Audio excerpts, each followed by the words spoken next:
Ceci est un livre audio autogénéré par Google. Du même auteur. 1.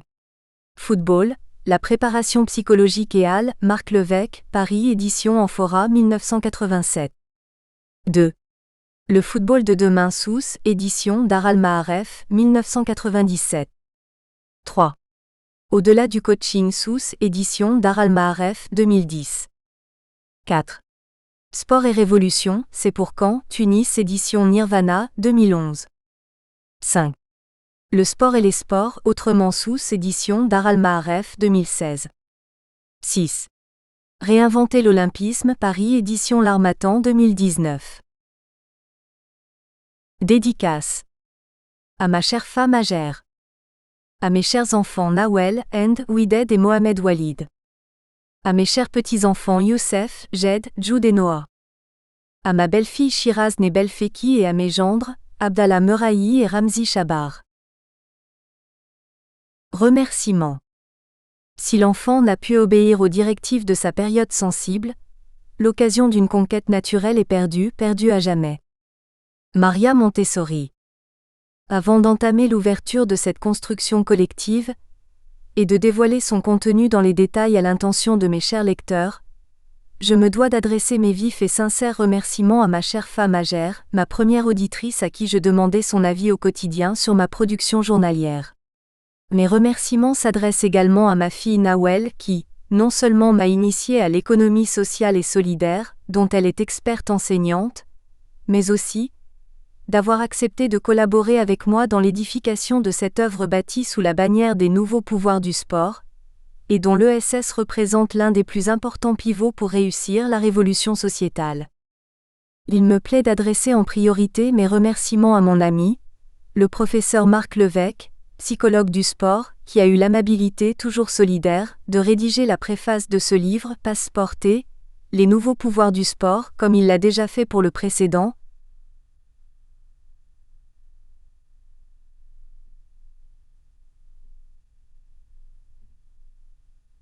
Réinventer l'olympisme.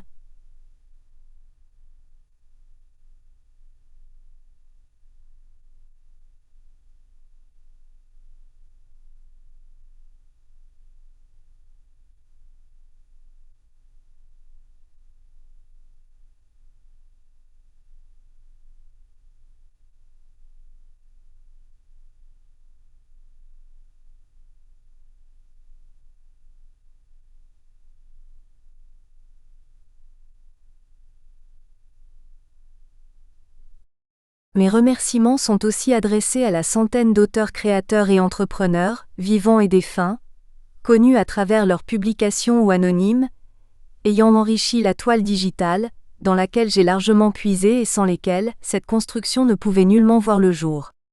Mes vifs remerciements sont également destinés à tous les acteurs de mon livre, sportifs, champions de haut niveau et sportifs citoyens, hommes et femmes, qui m'ont été d'un grand secours, grâce à leurs authentiques témoignages absolument nécessaires pour étayer, expliciter et crédibiliser davantage mes assertions scientifiques, mes points de vue philosophiques, voire mes interrogations et mes doutes. Je ne peux pas, pour finir, ne pas associer à ces remerciements toutes les personnes désignées ou volontairement demeurées anonymes, évoquées dans ce livre et qui sont partie prenante de mon espace citoyen à divers titres. Amis, professeurs, entraîneurs, dirigeants sportifs et étudiants. PREFACE. Tant que vous n'attendrez des exercices physiques qu'une action purement physique, le vrai problème de l'éducation vous demeurera étranger. Pierre de Coubertin. Le dernier ouvrage de Béchir J.A.B.B.E.S. poursuit et prolonge son précédent texte, Réinventer l'olympisme, paru en 2019 aux éditions L'Harmattan. Écrit en collaboration avec sa fille Nawel J.A.B.B.E.S., experte en économie sociale et solidaire, il étend les propositions précédentes à ce secteur, nous y reviendrons. Il s'enrichit aussi de nouveaux concepts, philosophie, sport du dedans, sport du dehors, état entraîneur, sportiste, Passeport T, qui enrichissent et consolident la démonstration. Mentionnons tout d'abord que le même engagement, le même militantisme sous-tend ce nouveau texte comme les précédents. Mais ces convictions ne sont pas déduites d'un cadre idéologique qui les prescrirait et les dicterait, Elles sont induites d'une culture approfondie et extensive sur toutes les formes de sport. Elles sont étayées par le parcours professionnel de l'auteur, issu de l'élaboration progressive de multiples expériences vécues. C'est la multiplication de ces sources, documentaires, personnelles, expérientielles et leur mise en perspective qui permet à l'auteur de nous offrir un ensemble cohérent de réflexions et de pistes d'intervention. Examinons plus avant le cheminement proposé et ses articulations théoriques. Réinventer l'olympisme, fustiger les dérives du sport compétitif et les compromissions des institutions qui les pilotent. Béjab proposait de leur substituer un sport citoyen, durable, solidaire et ouvert à tous et toutes, indépendamment de leur niveau de pratique, de leur statut social, un sport orienté vers le mieux-être, développement de soi, éducation et santé, pour le mieux vivre ensemble, inclusion, antidiscrimination et partage, et pour la planète, préservation de l'environnement, écosystème et biodiversité. Ce sport au singulier, porteur de valeurs humanistes, était opposé aux excès et conditionnements des sports au pluriel. Ceux qui sont prescrits, légitimés et entretenus par l'idéologie du dépassement de soi, de la rivalité exacerbée, et s'appuient sur des manipulations morales et financières évidentes.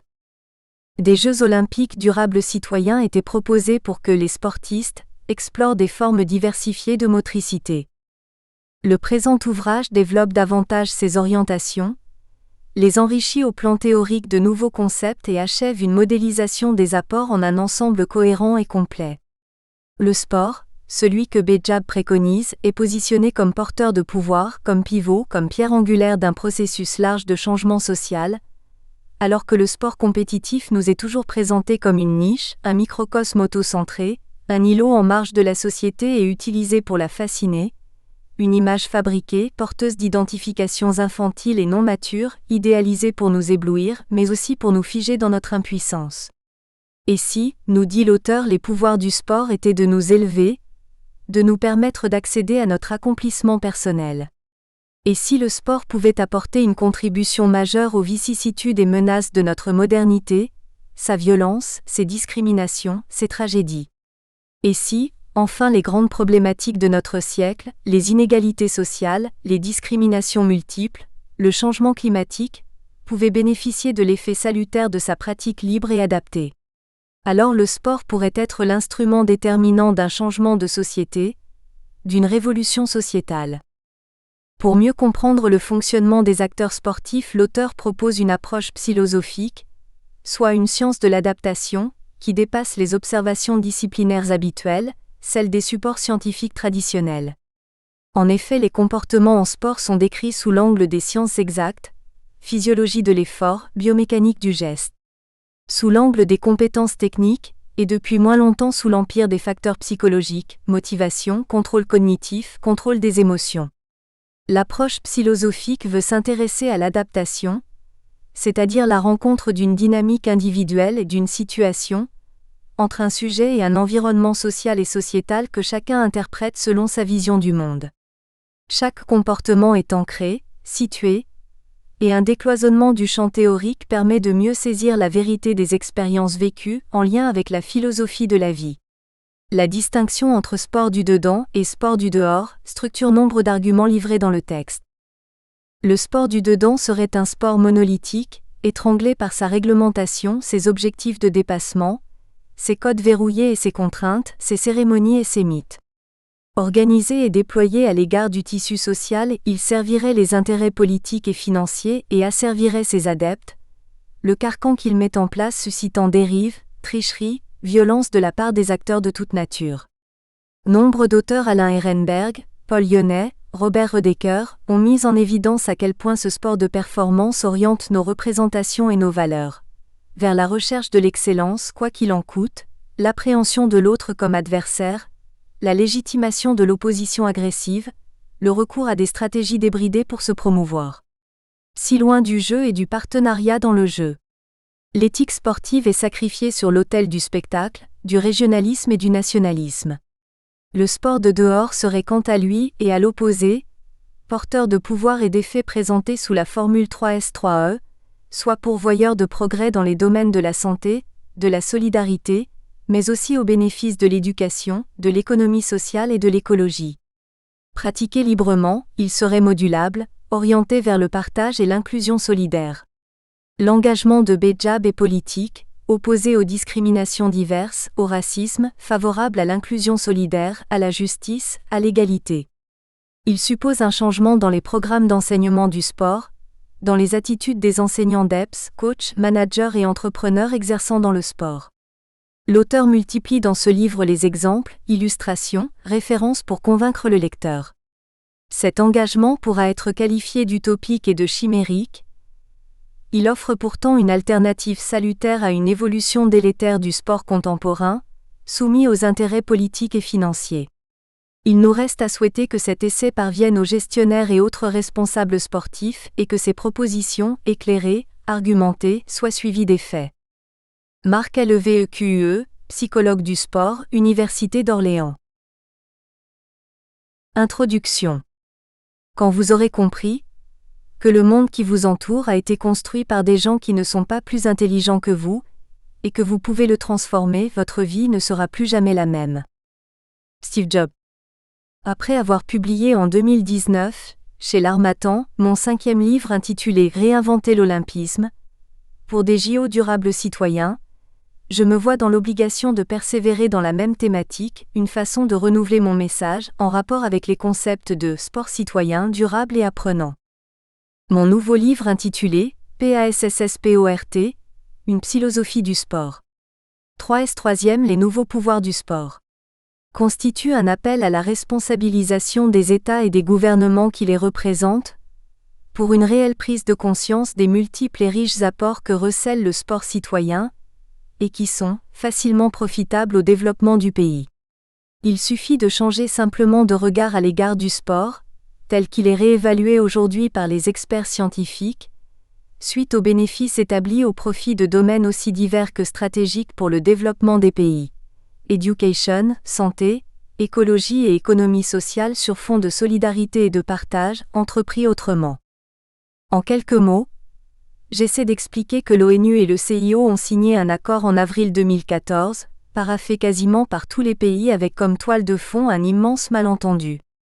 Pour ma part, je ne cesse d'attirer l'attention de qui de droit sur le deal contracté entre l'ONU et le CIO qui ne pouvait être d'aucun effet positif en lien avec les objectifs assignés et les finalités escomptées, puisque la pratique des sports de haut niveau, exclusivement dédiée à la victoire par tous les moyens, ne pouvait être compatible avec les thématiques citées plus haut.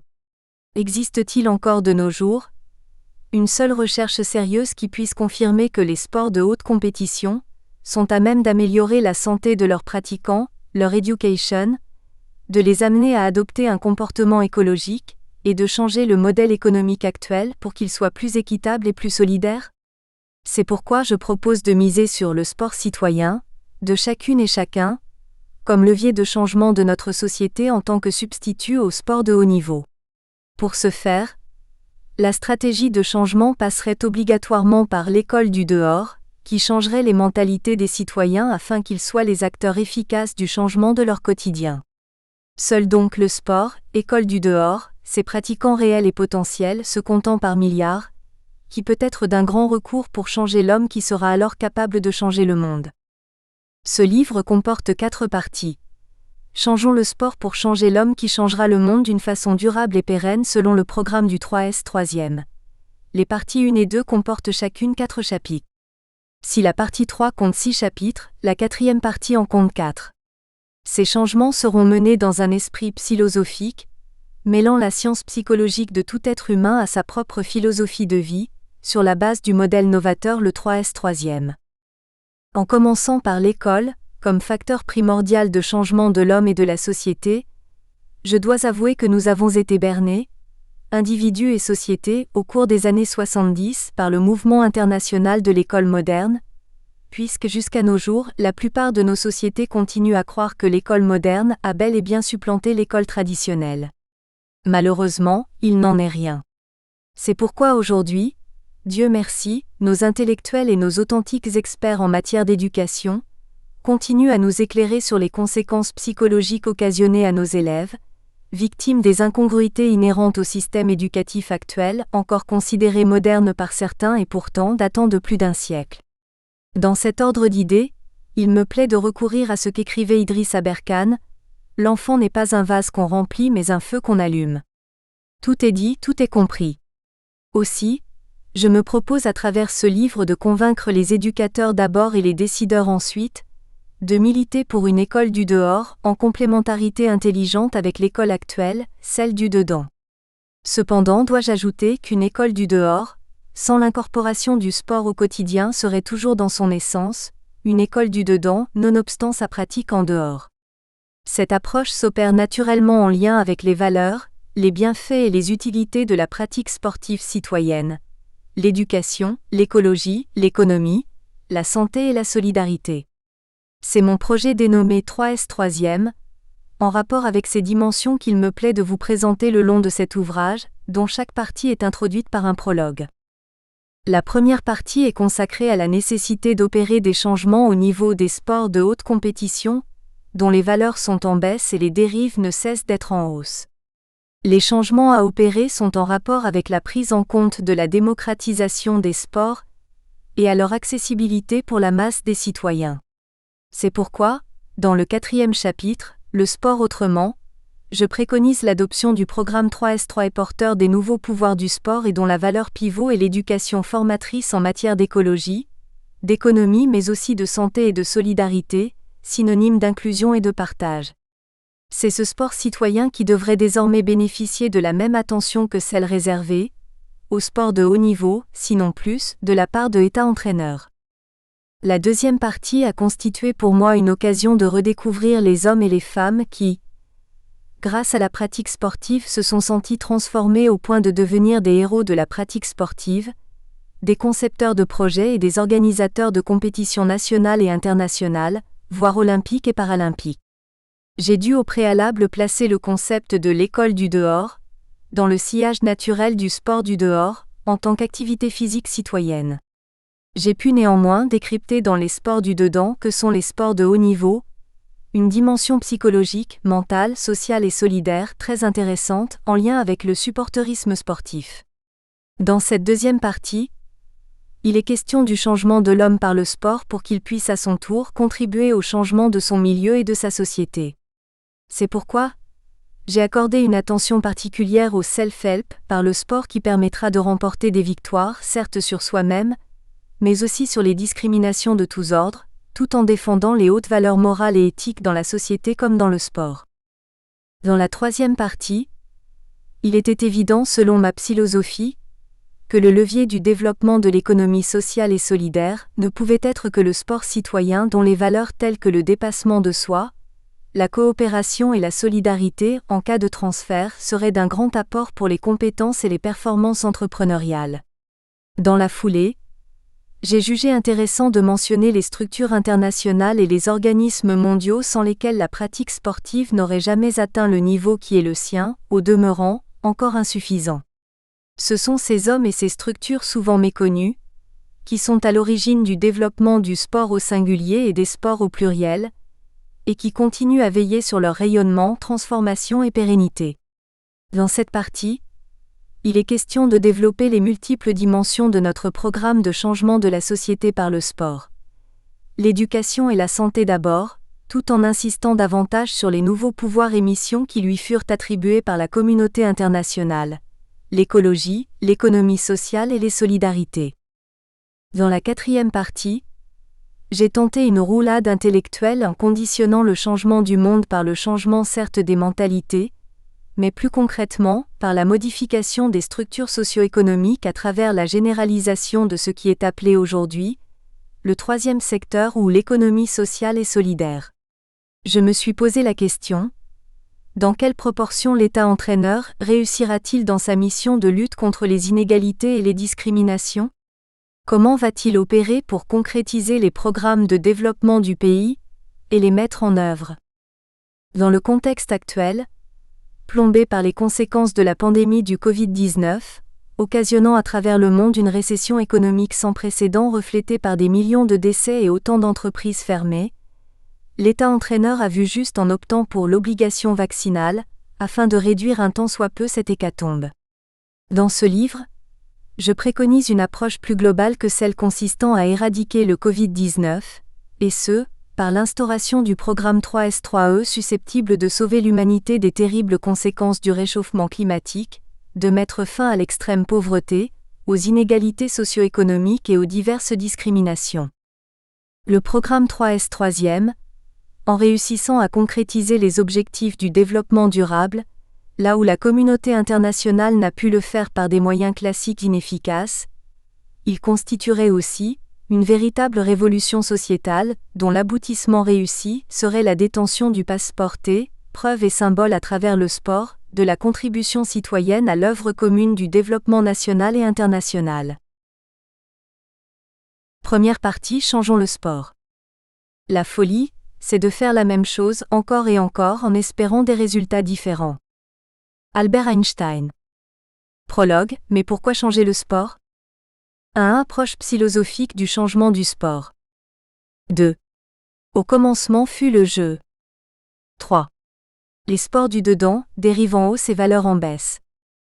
4. Le sport du dehors ou le sport autrement, le projet 3S troisième.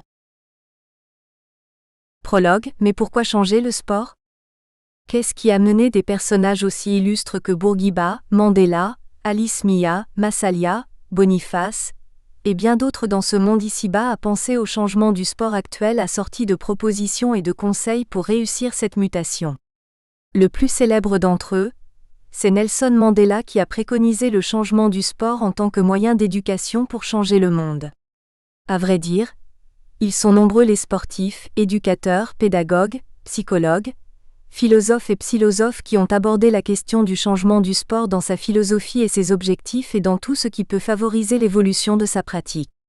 Cette quête du changement du sport n'est malheureusement pas encore suffisamment prise en compte par les hautes instances sportives mondiales, telles que le Comité international olympique et les fédérations sportives internationales.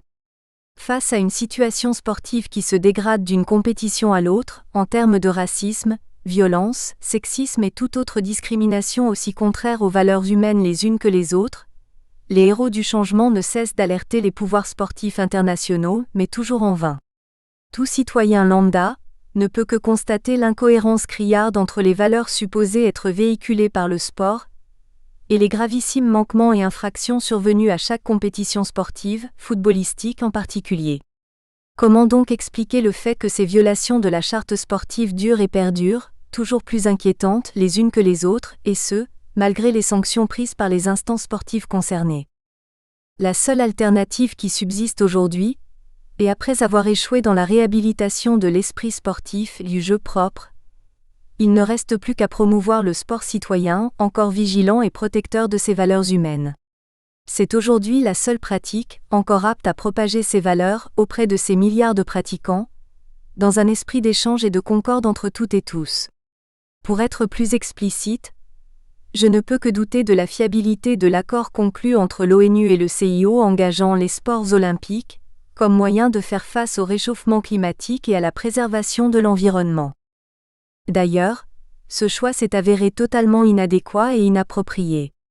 Ce sport olympique, après avoir échoué dans la défense de ses propres vertus et dans les missions qui lui sont confiées depuis toujours, le bien-être, le mieux vivre ensemble et l'anti-discrimination, vient encore une fois échouer malheureusement dans sa mission en rapport avec le développement durable.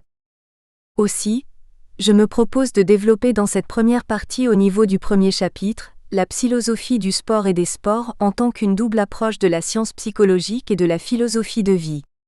Dans le second chapitre, je vais essayer d'expliquer que le sport n'était finalement qu'un simple jeu, à ses débuts, donné qu'il ne faut pas oublier pour qu'il puisse le demeurer quelque part, en tant que loisir utile ou simple amusement. Il est ainsi facteur d'éducation cognitive, sanitaire, écologique et économique au profit de la grande masse de ses pratiquants. Dans le troisième chapitre, vient le moment d'introduire les différences fondamentales entre le sport, pour toutes et pour tous, et les sports marchands olympiques et paralympiques de haut niveau. Dans le quatrième chapitre, j'aborde le nouveau statut réservé au sport éco-citoyen, en tant qu'école du dehors qui, dans une approche philosophique, s'avère apte à endosser avec efficacité et succès les différentes missions naguère confiées par erreur au sport. Ces missions sont réalisables à travers l'enseignement théorique, didactique et pratique conformément aux attendus du programme international, le 3S troisième. Ce programme traiterait donc en profondeur des nouveaux pouvoirs du sport en rapport avec la santé, la solidarité, l'éducation, l'écologie et l'économie sociale et solidaire et qui constituerait, une fois abouti, une véritable révolution sociétale. Chapitre 1 Approche PSYLOSOPHIQUE du changement du sport. Un être vivant ne peut être séparé de son contexte, car il dépend de son milieu.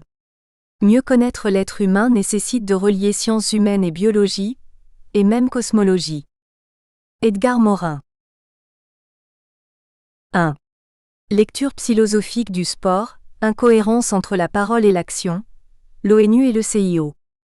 Le 28 avril 2014, les relations ont été scellées entre l'ONU et le CIO par la signature d'une historique déclaration où l'ancien secrétaire général Ban Ki-moon reconnaît au sport des valeurs qui peuvent être mises au service de l'humanité. Le sport, défini par l'ONU, doit être appréhendé dans son acception la plus large, comme une activité physique qui va au-delà du sport de compétition. À ce stade de l'analyse, il nous incombe de nous poser la question, de quel sport s'agit-il ? Ban Ki-moon et Thomas Bach sont les mieux placés pour savoir que les sports de la haute compétition et plus généralement les sports professionnels ne peuvent être à la hauteur des finalités évoquées, encore moins, pouvoir véhiculer les nobles valeurs olympiques. En effet, dans la nouvelle vision du sport, l'ONU incorpore toute forme d'activité physique qui contribue à l'aptitude physique, à la santé mentale, aux interactions sociales. Ceci inclut le jeu, l'amusement, le sport organisé occasionnel ou de compétition et les sports ou jeux autochtones. Par ailleurs, la même précaution est observée par les concepteurs de la déclaration de Brighton plus Helsinki en 2015 et relative à la pratique sportive féminine. Cette déclaration stipule que, à condition d'être pratiqué d'une façon juste et équitable, le sport est défini comme une activité culturelle qui enrichit la société et l'amitié entre les nations. Autrement, sans prise en compte de ces mises en garde et de ces précautions sémantiques, nous risquons de nous retrouver face à des contradictions inconciliables si nous persistons à associer au sport autant de vertus et de valeurs. En réalité, c'est un problème de crédibilité qui se pose. De quel sport parle-t-on ? Qui soit à même d'atteindre toute cette kyrielle d'objectifs qui lui sont assignés et qui soit paré de toutes ces vertus qu'on lui accorde volontiers ?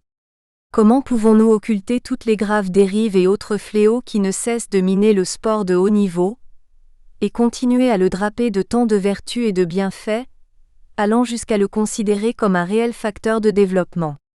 Qu'en est-il en réalité ? 2. Les limites de la croyance au développement par le sport. Si l'on considère que le sport jouit d'une grande popularité dans le monde et que de ce fait, il peut être instrumentalisé comme facteur de développement, ce serait faire preuve d'une grande naïveté. Alors que peut le sport ? Les défis les plus importants sont en rapport avec les objectifs de développement durable, inscrits dans l'agenda 2030. Il fait cependant face à de nombreux défis pour atteindre son véritable potentiel. Il est encore le terrain privilégié de non-respect par ses partisans, ses pratiquants voire ses dirigeants, de certaines valeurs humaines, tels le racisme, la violence, le dopage et la tricherie. C'est pourquoi, une politique sportive fondée sur le strict respect des valeurs sportives doit être non seulement instaurée mais sans parti pris, appliquée. Est-il en mesure aujourd'hui d'assumer ce dont il est chargé en termes de développement durable, d'inclusion et de vivre ensemble ? Les experts sportifs, à défaut d'émettre des avis négatifs, ils se mettent à réellement douter. Pour être plus clair, il m'importe de préciser d'abord de quel sport s'agit-il ? Confusion dommageable entre le sport amateur et les sports professionnels. Excepté leur appartenance naturelle au champ de la motricité humaine, le sport au singulier et les sports au pluriel poursuivent des objectifs et des finalités, somme toute, différentes.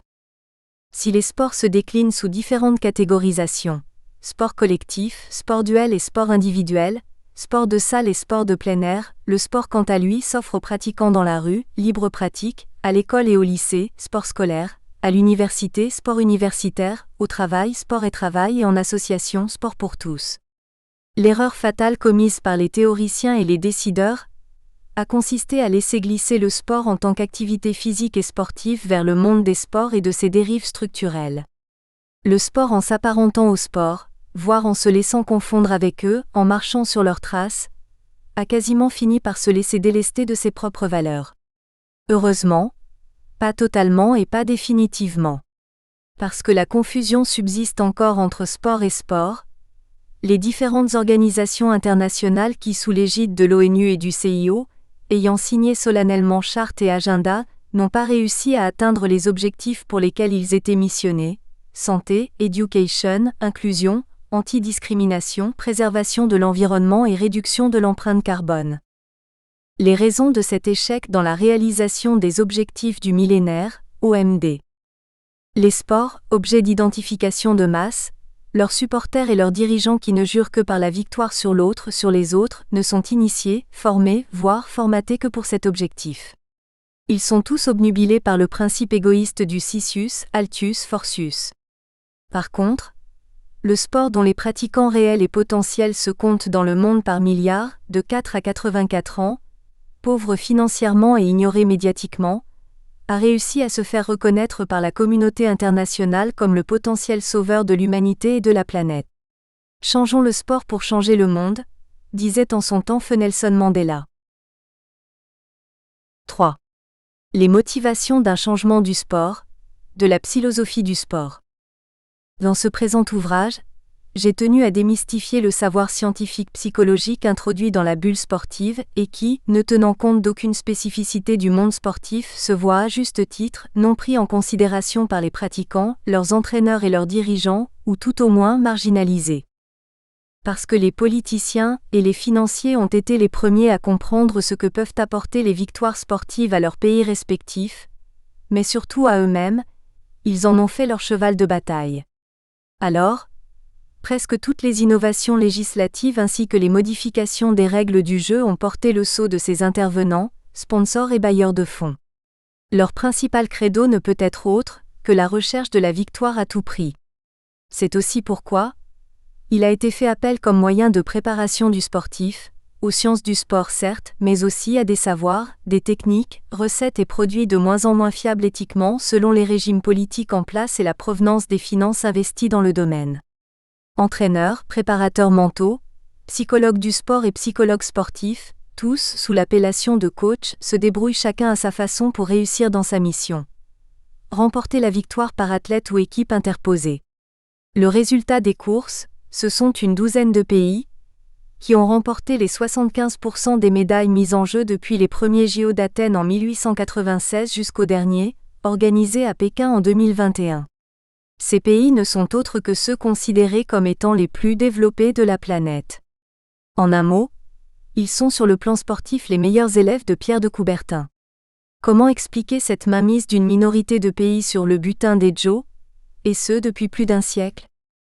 Inventeur et possesseur de la science et des techniques y afférentes, en sport comme dans tous les autres domaines, et conscient de l'étroite relation entre la victoire sportive et la victoire tout court dans l'inconscient collectif des masses, les grands pays se sont mis à garder secrète leur victoire en termes de recherche et d'innovation.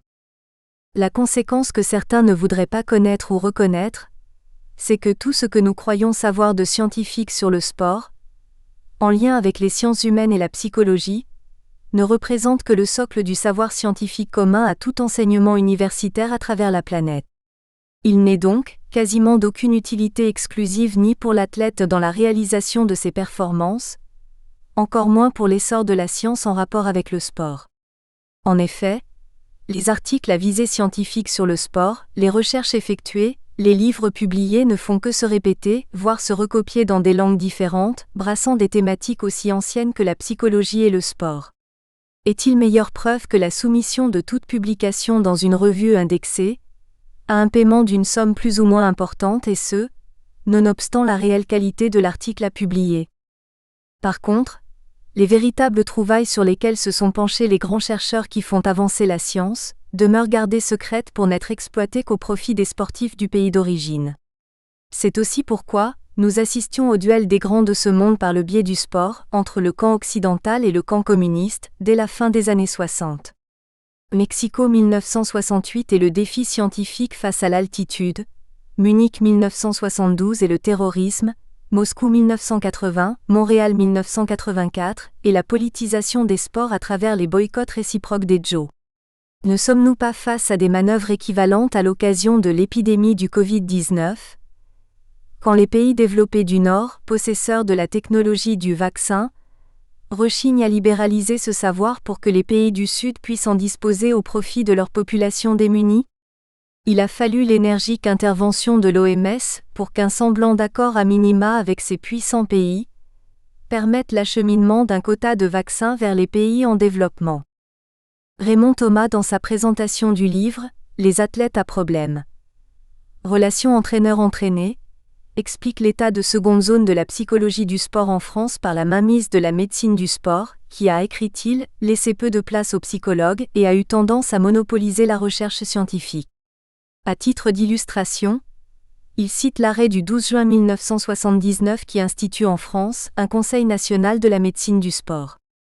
Parmi les prérogatives de ce conseil figure la mise en œuvre de la coordination, de la programmation et du développement de la recherche médicale et des sciences humaines appliquées au sport.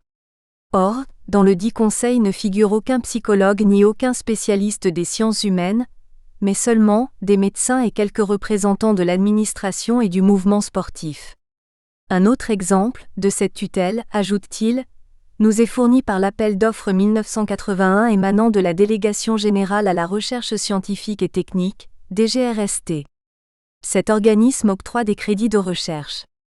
Or, en 1981, la commission spécialisée se contente de donner des crédits à la biologie et à la pathologie de l'exercice physique et du sport, estimant que la psychologie du sport ne peut faire l'objet de propositions thématiques précises. Une législation sportive universelle, un échec cuisant. Une simple lecture des objectifs et finalités assignés à la pratique sportive dans le monde nous fixe sur les intentions du législateur d'en faire une école de la citoyenneté. Antidiscrimination, inclusion, solidarité, rapprochement des peuples et plus récemment, préservation de la planète et de l'environnement tout en bénéficiant de ses bienfaits sous forme d'école de toutes les chances, santé, éducation, ascension sociale et self-help.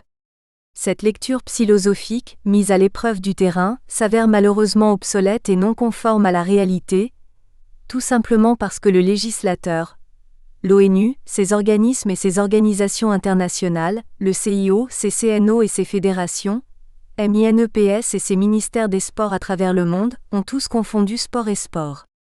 Ils ont misé sur les sports soumis aux multinationales, banquiers, financiers, stars et lobbies et autres politiciens, sponsors, experts, agents et bailleurs de fonds.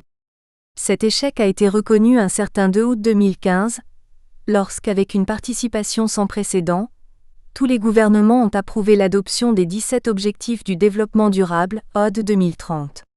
Ce programme, doit-on le rappeler, est en remplacement des OMD, et sur lesquels la communauté internationale a planché depuis les années 2000 sans résultat probant.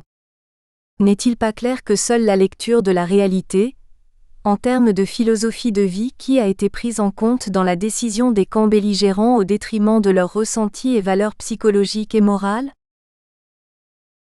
4. Quand la psychologie croise la philosophie. Dans son éditorial, Les grands courants de la psychologie, Jean-François Marmion écrivait « On est psychologue, on ne le devient pas. » Car voyons les choses en face. Suivant l'ère du temps, les desiderata de leurs directeurs de recherche, le marché de l'emploi, les étapes de leur arrière, le hasard, leurs rencontres, leur histoire personnelle, leurs croyances et tout simplement leur capacité à se remettre en question, les psychologues définiront et exerceront leur profession différemment. Ils se considéreront comme des scientifiques, des philosophes. Nous espérons que vous avez apprécié cet aperçu. Pour continuer à écouter ce livre audio sur Google Play Livres, utilisez le lien dans la description de la vidéo.